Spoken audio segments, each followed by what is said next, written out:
اس کا بیان بالکل ڈاکٹر اسرار کی طرز کا ہے، یا جس طرح علی انجینئر، اور بالکل یہ وہ لوگ ہیں جانتے ہیں سب کچھ. تبھی تو اللہ تعالیٰ نے کہا تھا نا کہ فَلَا تَجْعَلُوا لِلَّهِ أَندَادًا وَأَنْتُمْ تَعْلَمُونَ، تم جانتے ہو، جانتے بوجھتے تم شرک کے اوپر کیوں قائم ہو گئے ہو.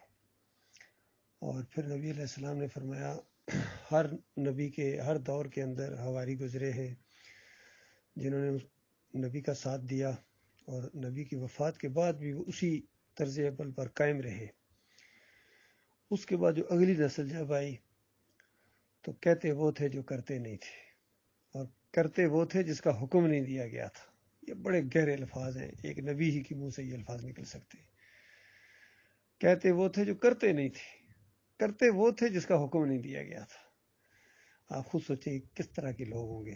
فرمایا ان کے خلاف جو ہاتھ سے جہاد کرے گا وہ مومن ہے، اور ان کے خلاف جو زبان کھولے گا وہ مومن ہے، اور ان کو جو دل سے نفرت کرے گا، دل کے اندر سے ان کے لیے نفرت ہوگی، ان کے اس کردار کی وجہ سے، ان قول و فعل کے تضاد کی وجہ سے، اس فریبکاری کی وجہ سے، ظاہری بات ہے وہ مومن ہے. اور اس کے بعد رائی کے دانے کے برابر بھی ایمان نہیں ہے.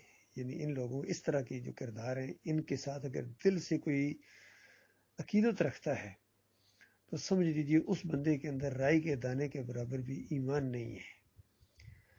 بلکہ انہی کے خلاف تو معاذ رائی ہے. بے ایمان کس انداز سے بات کہہ رہا ہے کہ اللہ کی جاگیر کسی اور کو نہ دینا. بات بالکل صحیح ہے. اور کبھی اس نے غور کیا ہے؟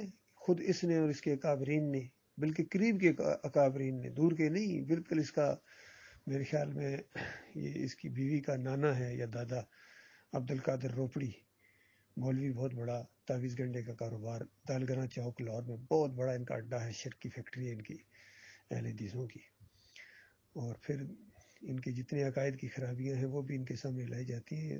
کان پر جوں تک نہیں رینگتی ان کی، اور اسی سسٹم کے اندر بند ہیں.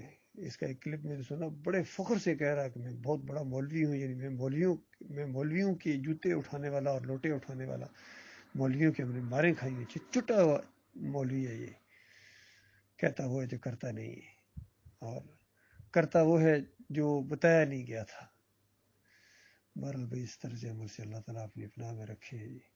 اس کو علم غیر نافع کہتے ہیں. یہ وہ گدھے ہیں جن کے اوپر کتابیں لدی ہوئی ہیں، یہ وہ ہیں جن کی رال ٹپکتی ہے دنیا داری کے اوپر.